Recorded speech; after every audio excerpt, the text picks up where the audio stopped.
France experienced its hottest night since records began almost 80 years ago on Monday, as a severe heatwave continues to engulf swathes of Europe. Across France this Tuesday, schools have been closed and trains cancelled as people desperately try to stay cool in the face of temperatures that have topped 40 degrees Celsius.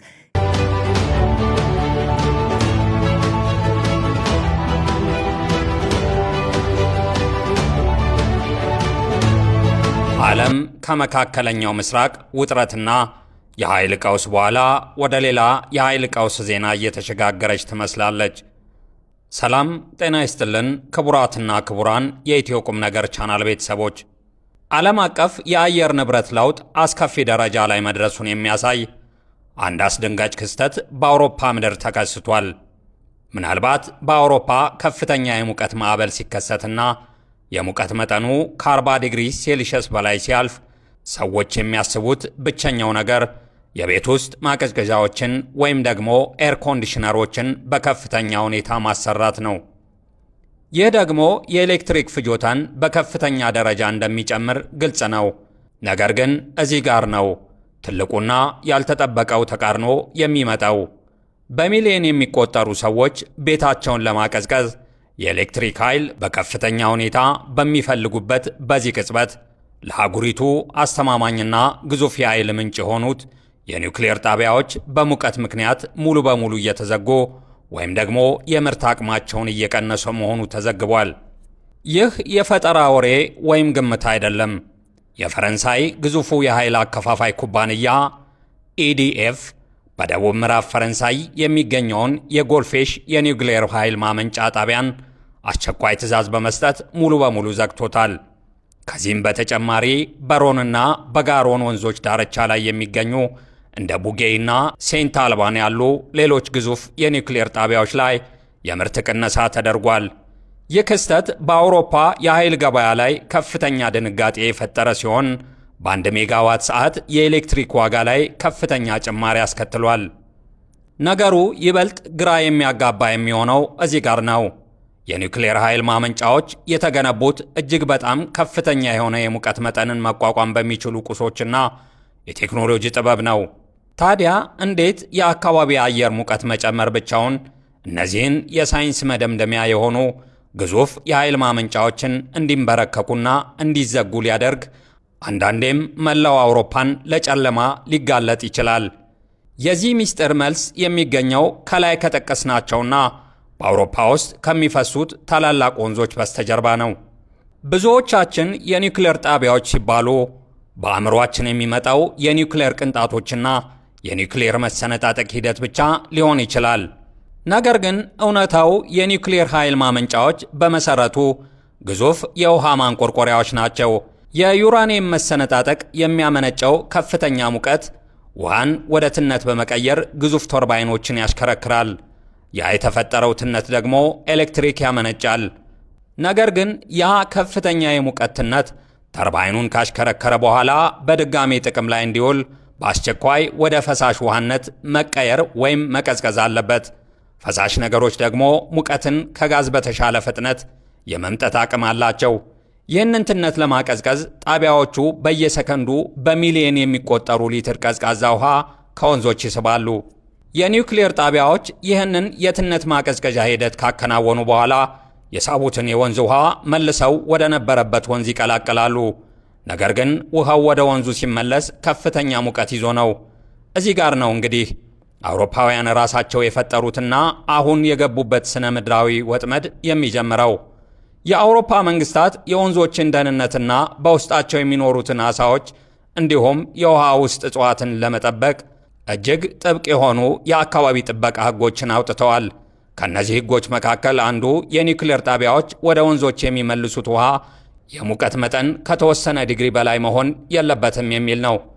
ለምሳሌ የሮን ወንዝ የሙቀት መጠን ከ26 ወይም ከ28 ዲግሪ ሴልሺየስ በላይ ከፍ ካለ የኒውክሌር ጣቢያዎቹ ሙቅ ውሃ ወደ ወንዙ እንዳይለቁ በሕግ ይከለከላሉ። ምክንያቱም አስቀድሞ በሙቀት ማዕበሉ ምክንያት የሞቀው ወንዝ ላይ ተጨማሪ የሞቀ ውሃ ከተጨመረ በወንዙ ውስጥ ያለው የኦክሲጅን መጠን በከፍተኛ ሁኔታ ይቀንሳል። ይህ ደግሞ በሚሊዮኖች የሚቆጠሩ ዓሳዎችን በአንድ ጊዜ እንዲሞቱና የወንዙ ስነ ምህዳር ሙሉ በሙሉ እንዲወድም ያደርጋል።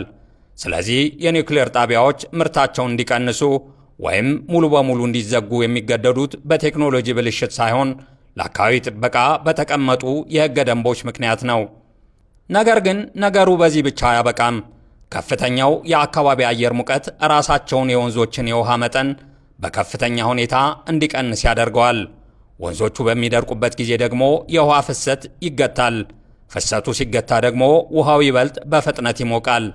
ይህ ማለት የኒውክሌር ማቀዝቀዣ ስርዓቱ የሚፈልገውን ያህል ቀዝቃዛ ውሃ ማግኘት አይችልም ማለት ነው። ፈረንሳይ ከ70 በመቶ በላይ የኤሌክትሪክ ኃይሏን የምታመነጨው ከኒውክሌር በመሆኑ ይህ ክስተት መላው አውሮፓን የኃይል ትስስር አውታር ወይም ደግሞ ዩሮፒያን ግሪድ አደጋ ላይ ይጥለዋል። ፈረንሳይ ለጎረቤቶቿ ለነ ጀርመን፣ ጣሊያንና ብሪታንያ ኃይል የምትልክ አገር ብትሆንም በሙቀት ማዕበል ወቅት ግን ራሷ ከውጭ አገር ኤሌክትሪክ ለመግዛት ትገደዳለች። ይህ ደግሞ በዓለም አቀፍ ደረጃ አዲስ ክርክር አስነስቷል። የኒውክሌር ኃይል ማመንጫዎች ከካርበን ነፃ በመሆናቸው እንደ ታዳሽና ንጹሕ የኃይል ምንጭ ተደርገው ይወሰዱ ነበር። ነገር ግን አሁን እየታየ ያለው እውነታ እንደሚያሳየው የኒውክሌር ኃይል ማመንጫዎች ራሳቸው ከአየር ንብረት ለውጥና ከሙቀት መጨመር የሚመጣውን ተጽዕኖ የመቋቋም አቅማቸው ደካማ ነው። ይህ የአየር ንብረት ለውጥ በራሱ የኃይል ማመንጫዎችን መዋቅር እንዴት እየተፈታተነ እንደሆነ የሚያሳይ ትልቅ ማሳያ ነው። በሙቀት መጨመር ምክንያት የኒውክሌር ጣቢያዎች መዘጋት የሚያስከትለው ጉዳት በሥነ ምህዳር ላይ ብቻ የተገደበ አይደለም። ትልቁና ፈጣኑ ተጽዕኖ የሚያርፈው በአውሮፓውያን ኪስና በዓለም አቀፉ የኢኮኖሚ ገበያ ላይ ነው።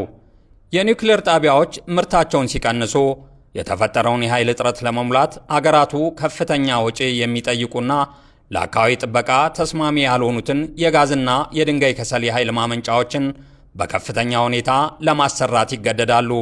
ይህ ደግሞ በየቀኑ በሚሊዮን የሚቆጠሩ ዶላሮች ተጨማሪ ወጪ የሚያስከትል ሲሆን የዋጋ ግሽበትን በማናር የዜጎችን የዕለት ተዕለት የኑሮ ውድነት ይበልጥ ያባብሰዋል።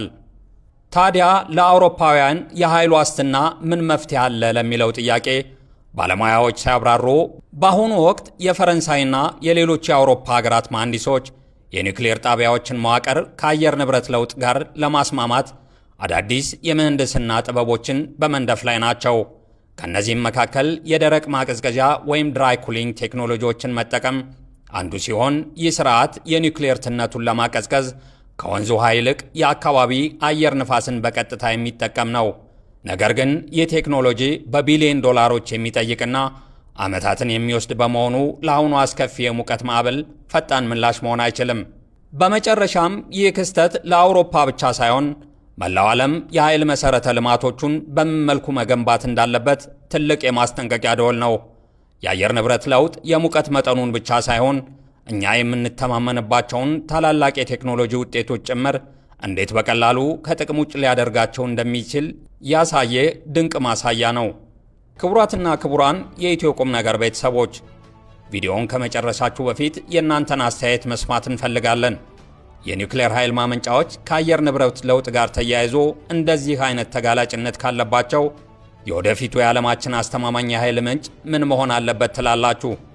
አስተያየቶቻችሁን ከታች ባለው የኮሜንት መስጫ ሳጥን ውስጥ አስፍሩልን። የመረጃ ጠቃሚ ሆኖ ካገኛችሁት ቪዲዮውን ላይክ ማድረጋችሁንና መሰል ወቅታዊና ሳይንሳዊ አስተማማኝ መረጃዎች በፍጥነት እንዲደርሷችሁ ቻናላችንን ሰብስክራይብ በማድረግ የደወል ምልክቱን መጫን አትርሱ። በሌላ መረጃና ዘገባ እስከምንገናኝ ቸር ይግጠመን።